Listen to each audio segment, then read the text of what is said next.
We're here because free speech is under attack. We're here because people are being convinced that socialism works. We're here because people are being judged guilty until proven innocent. We are fighting back with facts. This is not a safe zone, so buckle up, Buttercup. This is the raw, naked truth.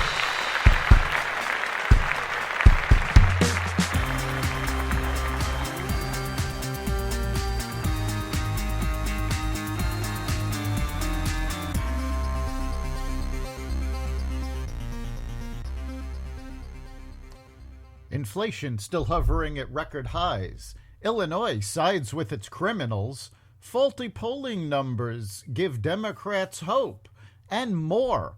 Welcome to the Raw Naked Truth. I'm your host, Eric Lopkin, and here's the news you need to know. Inflation rose more than expected in August, worsening the cost woes for U.S. households as the Federal Reserve readies to decide on another interest rate hike next week. The data calls into question whether inflation has peaked.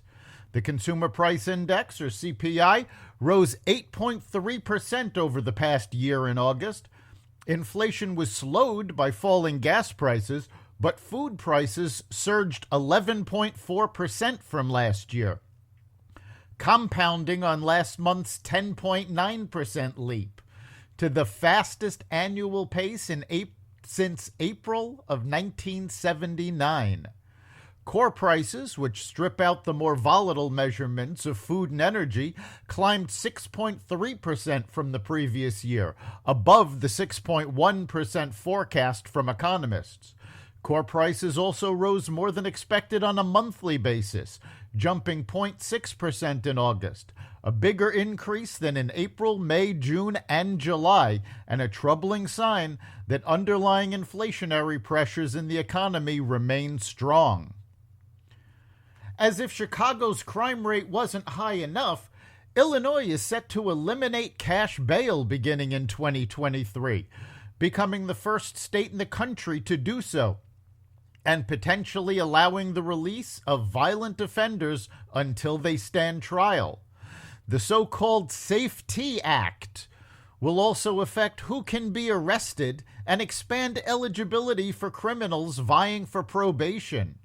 Offenses made non-detainable by the legislation include second-degree murder and drug-induced homicides.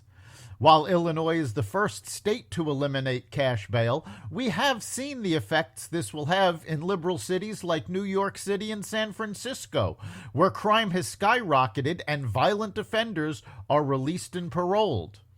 Illinois State Representative Patrick Windhorst, who voted against the measure, stated that some Democrats regret voting in favor of the bill already.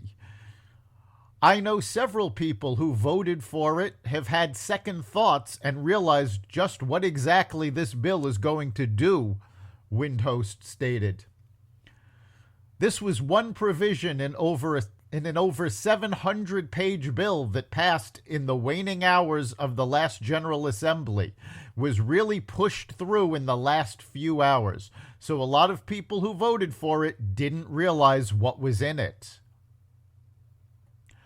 Project Veritas exposed the bias in the Connecticut school system as they exposed the actions of Jeremy Boland.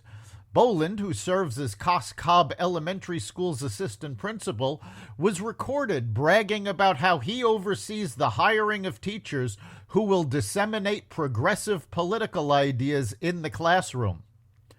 Boland was caught on video explaining how he would never hire Catholic teachers because they're too conservative. The elementary school administrator goes on to say that he discriminates against older individuals as well. I need younger teachers. So because Greenwich pays very well, you get teachers from other districts who have been there for a long time that want to come to Greenwich. But if they're older, I'm not allowed to do that. I can't tell them I'm not interviewing you because you're older. I just don't interview them. So for one position, I think we had 30 applicants. So out of all those applicants, I don't think I interviewed anybody over the age of 30. Because sometimes the older you get, the more set in your ways, the more conservative you get. After the video was released, Boland was suspended from his position. Democrats have high hopes for the Senate, but that could all prove a bust, according to a New York Times polling guru. Democratic Senate candidates are outrunning expectations in the same places where the polls overestimated President Biden in 2020 and Mrs. Clinton in 2016, says Nate Cohn.